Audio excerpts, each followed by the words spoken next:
¿Alguna vez te has preguntado por qué el conflicto entre judíos y árabes ha perdurado por tantos siglos? ¿Cuál es el verdadero origen de esta rivalidad que ha marcado la historia del Medio Oriente y del mundo? La respuesta no se encuentra solo en la política moderna, sino en un relato milenario que se remonta a la mismísima Biblia. Desde los tiempos de Abraham, dos linajes han seguido caminos distintos, pero entrelazados, el de Ismael y el de Isaac. Dos hermanos, dos promesas y un destino que cambió para siempre la historia de la humanidad. En este video exploraremos cómo una decisión tomada hace miles de años ha tenido repercusiones hasta el día de hoy y cómo la Biblia nos da claves para comprender este conflicto de manera profunda y espiritual. Acompáñanos en este viaje a través del tiempo, donde descubrirás verdades ocultas y reflexionarás sobre el significado de la unidad, la promesa divina y la esperanza de reconciliación. No te pierdas este análisis que cambiará tu perspectiva sobre el conflicto que ha dividido a naciones por siglos.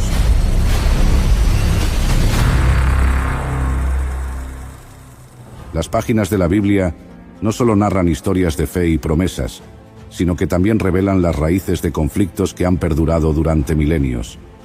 A medida que los eventos se desarrollan, nos encontramos con personajes y acontecimientos que moldearon la identidad de naciones y el destino de pueblos.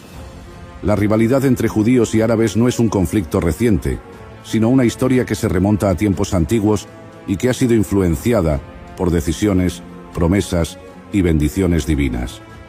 Para comprender el origen de esta rivalidad, debemos remontarnos a Abraham, un hombre elegido por Dios para ser el padre de una gran nación. En Génesis 12:2, Dios le prometió: «Haré de ti una nación grande y te bendeciré».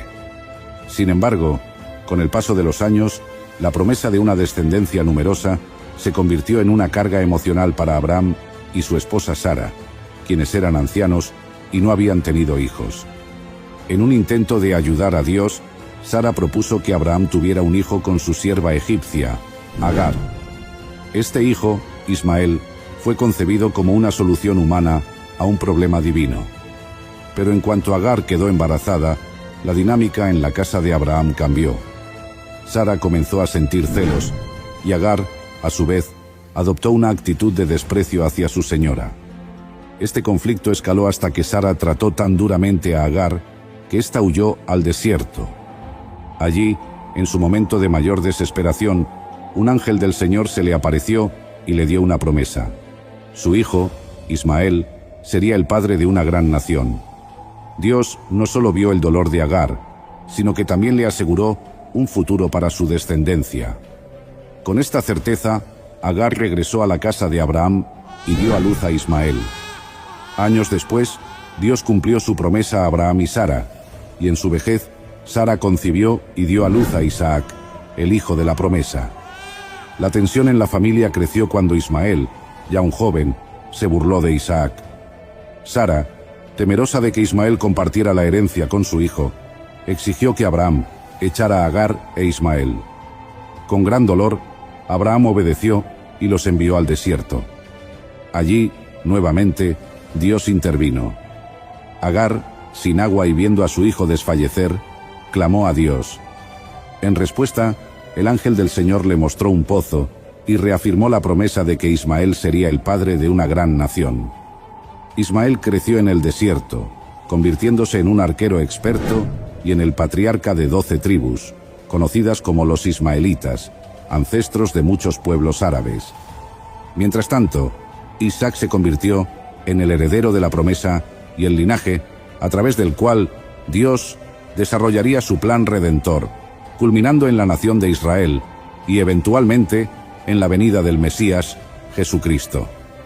La historia de Isaac e Ismael no solo es una narrativa familiar, sino que también representa dos linajes que a lo largo de la historia han estado en constante tensión. Los descendientes de Ismael y de Isaac han compartido tierras, conflictos y luchas por la herencia y la bendición divina. En el judaísmo y el cristianismo, Isaac es visto como el hijo de la promesa, mientras que en el Islam, Ismael es considerado el ancestro directo de Mahoma y el portador de la bendición divina. A lo largo de la historia, esta división se ha manifestado en luchas territoriales y religiosas. La creación del Estado de Israel en 1948 intensificó los conflictos modernos entre judíos y árabes, pero la raíz de la disputa tiene siglos de antigüedad. Sin embargo, la Biblia también ofrece un mensaje de reconciliación. En Génesis 25, 9, encontramos que Ismael e Isaac se reunieron para enterrar a su padre Abraham, un acto que simboliza la posibilidad de unidad y paz. Jesús, en su mensaje de amor y reconciliación, enseñó a amar a los enemigos y a orar por los que nos persiguen. Su sacrificio en la cruz no fue solo para los descendientes de Isaac, sino también para los de Ismael y para toda la humanidad. La solución al conflicto entre judíos y árabes no se encuentra en la política ni en la guerra, sino en la paz que solo Dios puede traer. En Apocalipsis 7:9 se nos da una visión del futuro, donde una gran multitud de todas las naciones, tribus, pueblos y lenguas estarán juntos adorando a Dios. Esto nos recuerda que el propósito divino final no es la división, sino la reconciliación. La historia de Ismael e Isaac nos muestra que, aunque la humanidad tiende a dividirse por diferencias y conflictos, Dios sigue teniendo un plan de unidad y redención para todos sus hijos. El conflicto entre judíos y árabes, cuyas raíces se remontan a los tiempos bíblicos, nos deja profundas lecciones espirituales sobre la soberanía de Dios, las consecuencias de nuestras decisiones y la necesidad de reconciliación. La historia de Isaac e Ismael no es solo un relato de disputas familiares, sino un reflejo de la condición humana y de cómo las acciones impulsadas por la impaciencia pueden traer consecuencias de largo plazo. Uno de los primeros aprendizajes es la importancia de confiar en el tiempo de Dios. Abraham y Sara, al no ver el cumplimiento inmediato de la promesa divina, decidieron tomar el asunto en sus propias manos, dando lugar al nacimiento de Ismael. Sin embargo, Dios tenía su propio plan, y con el tiempo, Sara concibió a Isaac, el hijo de la promesa. Esto nos recuerda que cuando intentamos adelantarnos a los planes de Dios, podemos generar complicaciones innecesarias. En nuestras vidas, a menudo nos desesperamos por respuestas rápidas, pero la Biblia nos exhorta a confiar en el Señor y en su tiempo perfecto. Otra lección crucial es que Dios es fiel a sus promesas y muestra misericordia a todos. Aunque Isaac fue el hijo a través del cual se establecería la nación de Israel, Dios no desechó a Ismael. De hecho, le prometió que también sería el padre de una gran nación. Esto nos muestra que Dios no discrimina en su amor y que sus bendiciones pueden extenderse más allá de nuestras expectativas. Hoy, esto nos invita a no subestimar el amor de Dios por todas las personas, sin importar su origen, cultura o historia.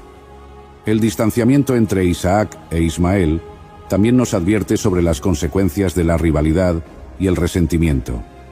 A lo largo de la historia, sus descendientes han protagonizado incontables conflictos, reflejando cómo las divisiones familiares pueden convertirse en divisiones nacionales y espirituales. En nuestra vida diaria, esto nos llama a buscar la reconciliación, en lugar de alimentar rencores. Efesios 4:31-32 nos exhorta a despojarnos de toda amargura y a ser bondadosos y perdonadores unos con otros. Asimismo, la historia nos muestra que, a pesar de las divisiones, la reconciliación es posible.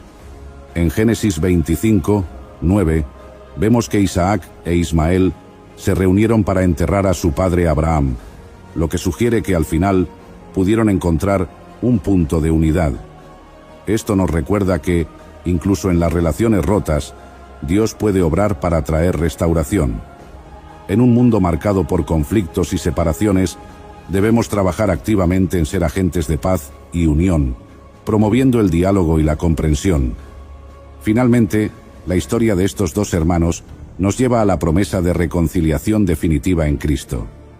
En Gálatas 3:28, Pablo nos dice que en Cristo ya no hay judío ni griego, esclavo ni libre, hombre ni mujer, porque todos sois uno en Cristo Jesús.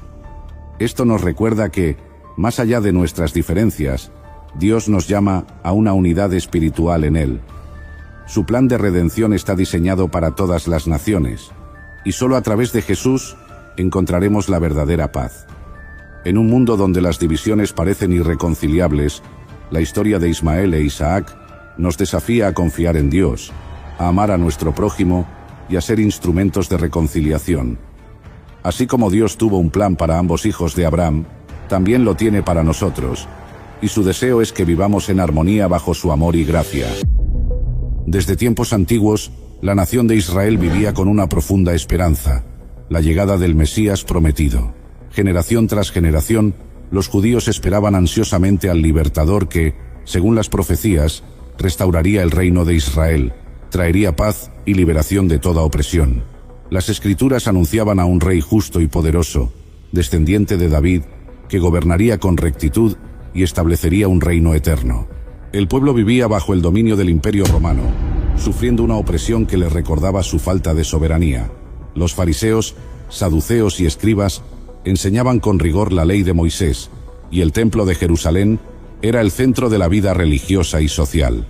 La esperanza mesiánica estaba centrada en la llegada de un libertador que restaurara el esplendor de Israel, tal como lo hicieron Moisés y los jueces en tiempos antiguos. En medio de esta expectativa surge Jesús de Nazaret, un humilde carpintero de Galilea que proclamaba el arrepentimiento y la llegada del reino de Dios.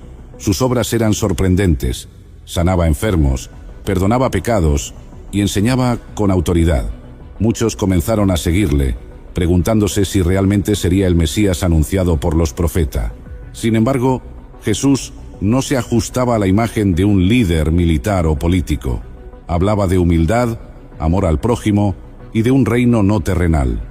Para los líderes religiosos, sus enseñanzas eran peligrosas, pues ponían en duda su autoridad. La vida cotidiana seguía con sacrificios y rituales en el templo, pero la presencia de Jesús provocaba una creciente tensión. ¿Sería este hombre el Mesías prometido o un impostor? El pueblo estaba dividido, y pronto se enfrentarían a una decisión que cambiaría la historia para siempre. Hasta que un día, Jesús hizo algo que desafió por completo las expectativas del pueblo judío. Entró en Jerusalén montado en un asno, cumpliendo la profecía de Zacarías, capítulo 9, versículo 9.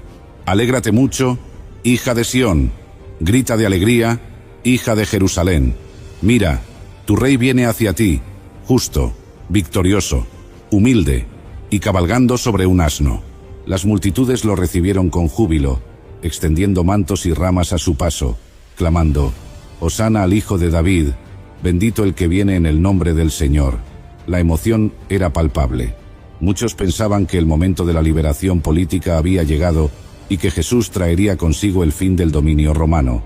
Sin embargo, en lugar de marchar hacia la fortaleza romana, Jesús se dirigió al templo y expulsó a los cambistas, diciendo: Mi casa será llamada casa de oración, pero ustedes la han convertido en cueva de ladrones. Este acto fue un punto de quiebre. En vez de restaurar el reino político, Jesús estaba desafiando la corrupción dentro del sistema religioso. Los líderes judíos comenzaron a verlo como una amenaza seria. Jesús predicaba un mensaje que parecía contrario a las expectativas mesiánicas tradicionales.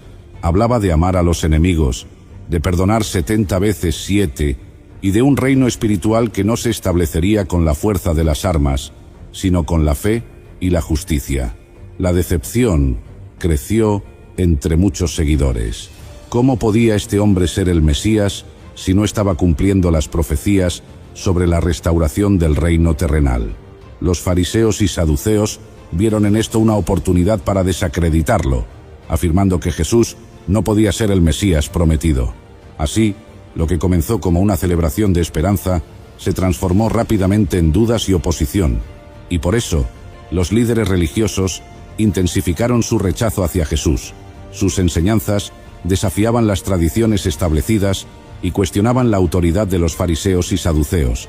Jesús curaba en el día de reposo, perdonaba pecados y hablaba con una autoridad que no provenía de los rabinos ni del Sanedrín. Esto escandalizaba a los líderes religiosos, quienes comenzaron a buscar maneras de desacreditarlo.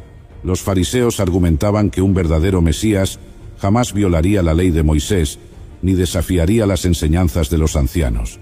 En Juan capítulo 9, versículo 16, algunos decían: «Ese hombre no viene de Dios, porque no guarda el sábado», mientras que otros respondían: «¿Cómo puede un pecador hacer estas señales?». La división entre el pueblo crecía cada vez más. Por otro lado, Jesús afirmaba ser uno con Dios, diciendo: «Antes que Abraham fuese, yo soy». Esta declaración fue vista como blasfemia, pues los judíos comprendían que él se estaba identificando con el mismo yo soy que habló a Moisés en la zarza ardiente. A partir de ese momento, los líderes religiosos buscaron darle muerte. Incluso sus propios discípulos comenzaron a dudar. Judas Iscariote, decepcionado porque Jesús no estaba cumpliendo sus expectativas de un Mesías libertador, decidió traicionarlo por 30 piezas de plata. La tensión llegó a su punto máximo cuando Jesús fue arrestado en el huerto de Getsemaní. Ante el Sanedrín, fue acusado de blasfemia y declarado digno de muerte. Pilato, presionado por la multitud manipulada por los líderes religiosos, finalmente cedió y lo entregó para ser crucificado. El pueblo, que una vez clamó «Hosana», «Drenia», ahora gritaba «Crucifícale». La esperanza de un reino terrenal se desmoronaba, y con ello, la mayoría rechazó a Jesús como el Mesías, hasta que finalmente Jesús fue condenado a la crucifixión, la pena más humillante y dolorosa reservada para los criminales más viles del Imperio Romano. Fue azotado brutalmente, coronado con espinas y cargado con su propia cruz hasta el monte Gólgota. Mientras caminaba por las calles de Jerusalén, el mismo pueblo que lo había recibido con júbilo ahora lo miraba con desprecio y burla. Los líderes religiosos observaban con satisfacción, convencidos de que habían eliminado a un falso Mesías que ponía en peligro sus tradiciones y su autoridad. Al llegar a la colina, los soldados romanos lo clavaron en la cruz entre dos criminales. En medio de su agonía, Jesús pronunció palabras que desconcertaron a los presentes: «Padre, perdónalos, porque no saben lo que hacen». Los líderes religiosos lo desafiaban desde abajo, diciendo: «Si eres el Hijo de Dios, desciende de la cruz». Pero Jesús no respondió a las provocaciones. Su misión era más grande que las expectativas del pueblo. La tierra se oscureció y un gran temblor sacudió la ciudad cuando Jesús exclamó: «Consumado es». En ese instante, el velo del templo se rasgó de arriba abajo, simbolizando el acceso directo a Dios a través del sacrificio del verdadero Cordero. Para muchos judíos, la muerte de Jesús confirmó que no era el Mesías, ya que no había restaurado el reino de Israel, ni liberado al pueblo del dominio romano. Sin embargo, para sus seguidores, su muerte no fue el final, sino el cumplimiento de las profecías mesiánicas que hablaban de un siervo sufriente. En ese momento de aparente derrota, comenzó el verdadero triunfo del plan divino, aunque pocos lo comprendieron en ese instante. Y desde ese día, la historia de Jesús no terminó en la cruz. 3 días después de su muerte, ocurrió lo inesperado. Jesús resucitó de entre los muertos, tal como lo había predicho. Sus discípulos, que habían huido, llenos de miedo, fueron testigos de su gloriosa resurrección, y su fe fue restaurada. Jesús se apareció a ellos en varias ocasiones, confirmándoles que su misión no era restaurar un reino terrenal inmediato, sino inaugurar un reino espiritual que abarcaría a todas las naciones.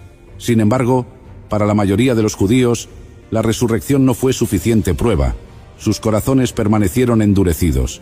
Los líderes religiosos, al escuchar los rumores de la tumba vacía, sobornaron a los guardias para difundir la versión de que el cuerpo de Jesús había sido robado. La incredulidad persistió, pues muchos aún esperaban un Mesías que estableciera un dominio físico sobre Roma y trajera la restauración de Israel según sus propias expectativas. A pesar de esto, los discípulos, llenos del Espíritu Santo en Pentecostés, comenzaron a predicar con valentía que Jesús era el verdadero Mesías. Miles de judíos creyeron, pero la mayoría de la nación continuó rechazando el mensaje, viendo a Jesús como una piedra de tropiezo. La oposición aumentó, y los seguidores de Jesús fueron perseguidos, primero por los líderes judíos y luego por los romanos. Sin embargo, el Evangelio se expandió más allá de las fronteras de Israel, alcanzando a los gentiles y cumpliendo el plan divino de salvación para toda la humanidad. Así, la vida del pueblo judío cambió para siempre. Aquellos que rechazaron a Jesús continuaron esperando al Mesías prometido, mientras que los creyentes entendieron que su reino ya había comenzado en los corazones de los que le aceptaban. La moraleja de esta historia nos invita a reflexionar sobre la verdadera razón por la cual el pueblo judío rechazó a Jesús como el Mesías. A pesar de los milagros, las enseñanzas y el cumplimiento de muchas profecías, la mayoría no pudo aceptar a Jesús porque su expectativa del Mesías estaba centrada en un reino terrenal y en la restauración política de Israel. Esperaban un libertador militar que derrotara a Roma, no a un Mesías sufriente que ofreciera redención espiritual. Uno de los principales obstáculos fue la confusión entre las profecías mesiánicas. Los profetas del Antiguo Testamento anunciaron tanto la primera venida de Jesús, donde vendría como siervo sufriente, como su segunda venida, donde reinará con poder. Sin comprender que habría un intervalo entre ambas, muchos concluyeron que Jesús no era el Mesías porque no cumplió todas las expectativas de inmediato. Otro factor importante fue el orgullo religioso. Los líderes judíos, aferrados a su interpretación de la ley y las tradiciones, vieron a Jesús como una amenaza. Sus enseñanzas desafiaban sus prácticas, y su autoridad ponía en peligro su estatus. Como Jesús dijo: «Este pueblo de labios me honra, pero su corazón está lejos de mí». Hoy en día, esta historia nos deja una valiosa enseñanza.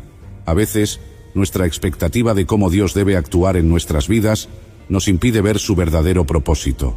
Jesús vino a traer salvación y vida eterna, pero el pueblo judío lo rechazó por no cumplir sus deseos temporales. Nos invita a examinar nuestro corazón. ¿Estamos abiertos a recibir a Jesús por quien realmente es, o seguimos imponiendo nuestras propias expectativas sobre Dios?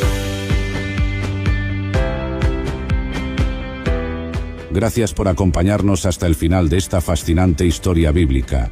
Esperamos que haya sido de bendición para tu vida y que te haya inspirado a reflexionar sobre el poder transformador de Jesús.